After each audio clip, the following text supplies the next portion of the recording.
like to invite you over to my little corner of the interwebs. I'm here to talk to you for about 15 or 20 minutes about top tips and tricks that you might not know about, and maybe you want to share with your friends because you learned a lot. So I have a sweater that I'm working on. Again, all the pattern information is going to be down below. This sweater has not every sweater. A lot of sweaters will have sleeve decreases. So you'll start, with this giant sleeve here, but that's not what you want down here at the cuff. And I just started on the cuff for this. So these are all of my sleeve decreases down the whole length of my sweater. So what I do when I have sleeve decreases like this is I will look at the pattern and it will say decrease, so if the center of the sleeve is here, it'll say decrease either side of the sleeve center, usually. And it will say, do that so many rows. So like for this one, it was every 4 rows. And then it will say, and do it for so many times. And it was 20 some times on this. It was a lot. I will forget how many of these there are. And I will get somewhere down in here and be like, gosh, where am I at? Before I started doing this, so I am just starting the cuff and it's just like a 2-inch cuff. It's not real long. Before I started doing this tip that I'm about to tell you, I continued to decreases in like this far and looked at it and said, gosh, that's really small. I don't think my handle fit in there. And then looked back and realized, oh no, you did that wrong. And you only do that mistake once. So what I do now is I look at the pattern and I say, okay, so I need, we'll say 20 decreases. So what I will do is take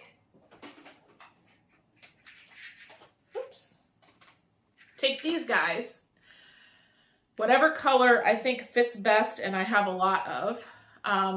With this particular sweater and this particular yarn, pretty much any of these would work. I don't know why I picked yellow. I think out of all of them, the yellow works the least with this one. That's what I picked. So what I will do is I will count out however many decreases I have. So that doesn't have enough in it. Let's go over here. So I'll show you right now. So we'll say it's 10, so this doesn't take so long. So I have 1, 2, 3, 4, 5, 6, 7, 8, 9, 10. So I know that I have 9 here and I have 1 here. And so when I do my first decrease, I will hook, hold on, I'll show you. So if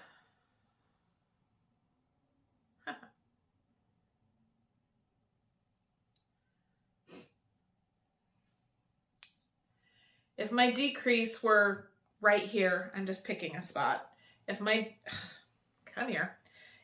decrease were just right here, then I would say, okay, here's my decrease. And I know that I need to do so many stitches above. So I will, I count those as I go. And then when I get to my next decrease, then I will mark it as well. And what I actually do, it's hard to see, but what I actually do is I put my stitches, or I put my stitch marker, light bulb marker around where I decreased. It's probably not the right way to do it, but it works for me. So, and then I know that when I run out of these guys, actually, that's not the way I do that. That's funny.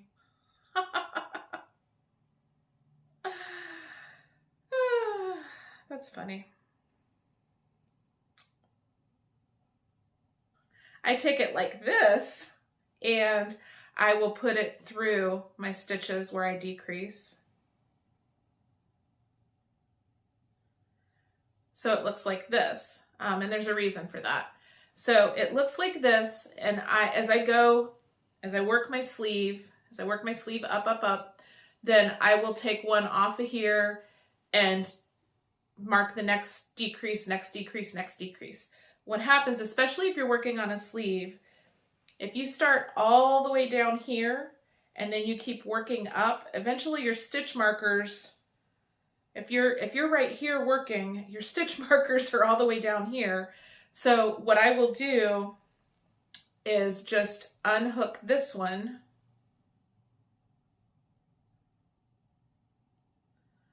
off of there, and then, like, if this were where I was working, I would hook it on here, and then I would keep working whatever it is. And then you can continue to move your stitch markers up so that you're not having to go all the way down here to go get your stitch markers. So that's how I like to keep track of my decreases, because then I know this is how many decreases I have, and when I get out of stitch markers, I'm done. And then I can go back at the pattern and say, okay, well, I'm out of stitch markers, what's next? So that's how I keep track of that. Let me get this off of here real quick. One of the other things that I like to do is when I start working on a project, I want to kind of think through how that project's going to go. I very rarely will just cast something on willy-nilly. I read through the pattern. I look at the pattern and make sure that I understand everything. And sometimes I don't understand it, and I'm just like, okay, well, I'm sure it'll make sense when I get there. And I don't think I've ever had anything where I'm like, that I don't understand that. I might have to go watch a video, but I eventually do get what I'm supposed to do. So it's good to read through the pattern. I would encourage that, especially if you get a free pattern. Sometimes you'll get a free pattern that's maybe not tech edited as much as a paid for pattern. And the tech editing really makes a difference, especially like the wording and making sure that it's clear. And also test knits can do that as well. Usually test knitters will provide feedback of, oh, I didn't understand this, or maybe you should change the wording on this. If it's a free pattern, sometimes they have test knitting, sometimes they don't, and it's kind of a mixed bag. I'm not discouraging you from doing free knitting patterns, I should say. My older daughter's in college and she uses free knitting patterns all the time. Sometimes they're really well written and sometimes they're not, and it's okay. You might have to work a little harder to understand the pattern if it's written and not maybe edited well.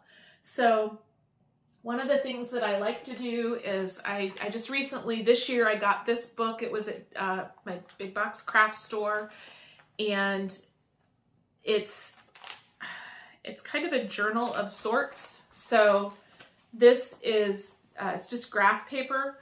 I like graph paper for knitting because if I need to sketch something out, I can, although I'm really not much of a pattern designer or sketcher. But it allows me to make notes, and it also allows me, I'll show you where I space stuff across the page. It allows me to kind of space things in a way that makes sense to me.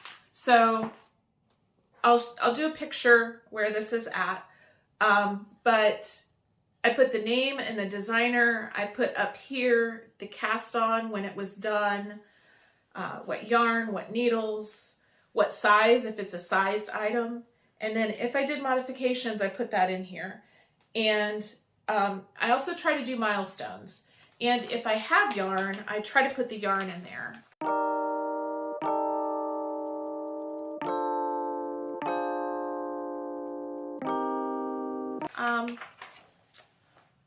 Now this is a good example of something like that. So this is one where it's a yarn mini. It's just a yarn mini set, and the pattern is written for a yarn calendar. So I went ahead and wrote all of the information out. I wrote down, what yarn I got, the mini set, where it's from, all the different colors. And then this particular pattern has different sections, and so I wrote down what different colors I want to use in each section.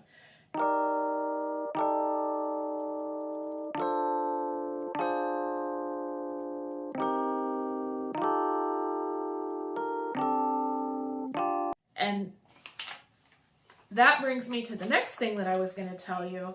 So when I was looking at this particular mini set, I love minis.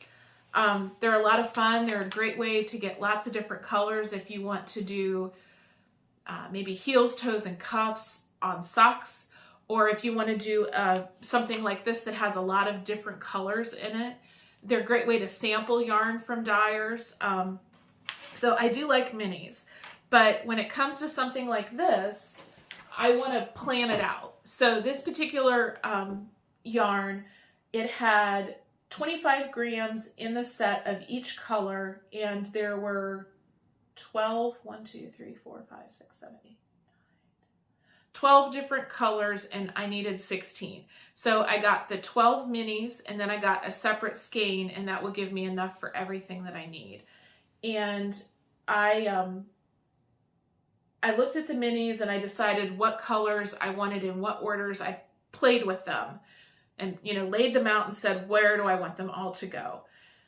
Well, when I did that, I like to have like everything together because I don't want the hassle. Let me get this out of here. I don't want the hassle of then having to go back and either wind minis. And I don't really mind winding minis, but I knew what order I wanted my yarn in.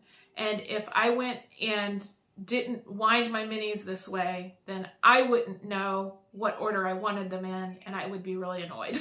So when I went and got them all in order, then there were 12 minis. So I separated them out. The way I'm doing the extra skein, which is, hold on, it's attached to my project. The extra skein is this guy. So I'll use it in 4 different spots. And then I have the minis. So I wrote down each section so this was number 1. I'm using this as number 6, number 11, and number 16. Yeah, that's right. So 1, 6, 11, and 16. And then I went ahead and took my minis and I wound them up. So let me start with, when I do a cake, I like to go from the outside of the cake because it really annoys me when you pull enough of the inside of the cake out and then the whole thing collapses on itself. That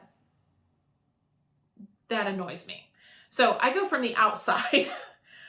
So then what I did is I went ahead and took my minis and wound them in reverse order. So when I get done with my next section, which is the extra color, then I will start from the outside and I will use this one.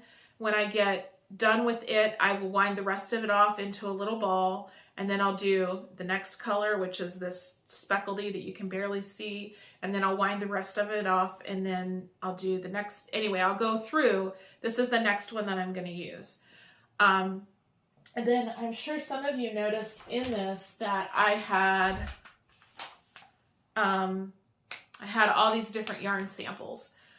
I'm frugal, and for me, I don't want to use the yarn samples, like snip a piece of yarn off. This particular dyer, the way the skeins were wrapped, what she used to wrap her skeins was dyed the same as the regular skein. So the little bits that I snipped where the skeins were wrapped around, where the skeins were connected, which maybe I'll talk about that sometime, because if you don't wind yarn off of your Swift right, it's a little frustrating. Anyway, I had little bits left over and I was able to use those in here. And so I didn't waste any yarn for my project. All of this is just little snips that I had from undoing the yarn and prepping it to wind it off.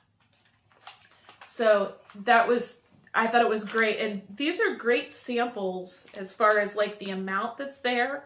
There's a great representation of the colors, which I was really happy with. And here's the other thing is this looks like, oh, well, you know, there's Ravelry. You should use Ravelry. I will try to put stuff in Ravelry, but I'm in IT as a career. So for me, looking at a computer or looking at a screen more at the end of the day is just not fun. I will be more likely to make all of my notes in here and then put it in after I'm done with the project, but I can't keep up with it during. I will pull this out and, you know, knit notes real quick and say, okay, well, you know, or not knit, that'd be fun, wouldn't it? Scratch notes on here real quick and just say, oh, okay, well, here's this or here's that. I don't mind doing that. Like this is, I have a senior this year. I'm making a temperature blanket for her. I'm woefully behind, but I made notes on this particular project, and I have a lot more information that I want to put in here about it, but I haven't. This is easier for me to keep track of and keep up on than trying to put something in Ravelry. And that's just me, and that's the way I work. I think it's important for you to know how you work. There are lots of ways that you can be more not technology driven or more technology driven. And let me know if you guys would like to hear more not technology driven stuff, because this is me. I am a paper pencil gal. I always will be. I've had a lot of tips and tricks that I've learned to help myself keep track of patterns with paper. And I know a lot of people, I know there's one app that a lot of people talk about. I tried it, and as tech savvy as I am, and I'm very tech savvy, as I am, I can't. For me, it's got to be paper and pencil. So that's the way I keep track of my projects. I hope some of these tips and tricks have helped you. If you have any questions or anything about a pattern maybe that you don't understand, reach out to me. I am on Instagram as Gratitude Knits, and then I have my YouTube channel here. If you liked what you saw, absolutely subscribe and get notifications so that you know when my next video comes out. And I don't post a lot on Instagram. That's more about my projects, and I'll post when I put a new video up, but I won't be posting these on Instagram. The purpose of my videos, I'm hoping, are to kind of give you a break in between the hour-long or half-hour-long videos that you get from other YouTubers, and I think those are great. Sometimes you only have 15 minutes though, and so let me know what you think about knit snacks, and let me know if you'd like more knit snacks, and whether you like the junk food side of knit snacks or you like the salty side of knit snacks. Let me know what you think and what you'd like to see. Thanks. Have a good day.